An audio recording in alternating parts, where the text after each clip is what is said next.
As the number of measles cases explodes in West Texas, You need some cold spray to help it not hurt, okay? Mark Medina is taking no chances. The father of 7 brought his youngest children to this vaccine clinic to get their measles, mumps, and rubella jab. My wife warned me that she saw something on, I believe, Facebook saying that a little boy didn't make it. He got measles and he passed away recently here in Lubbock. So it kind of sparked fear, and we're like, all right, it's time to go get vaccinated. Let's go.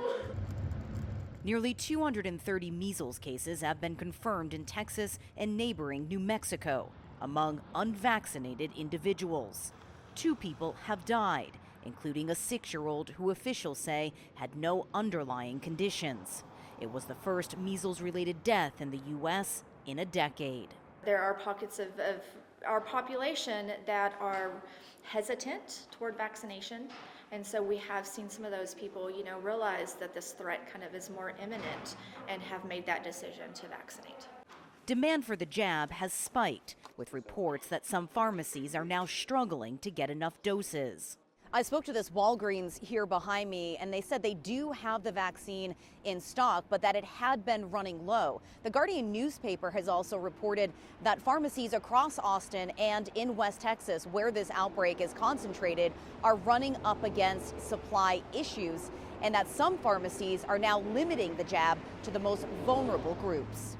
This as the number of states reporting cases grows to more than a dozen.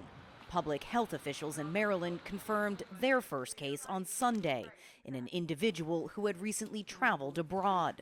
Authorities are now working to identify anyone who may have been exposed, including people traveling through the Washington Dulles International Airport and at a Maryland pediatric emergency department just outside the U.S. Capitol. It is the most infectious human virus, more infectious than COVID, more infectious than HIV. The only way to stop an outbreak of measles is to prevent infections. Just 3 months into 2025, and the number of confirmed measles cases in the U.S. is close to surpassing the whole of 2024. And because the virus is so contagious, experts believe the number of infections is likely much higher, as vaccine skepticism takes root in America despite decades of scientific fact.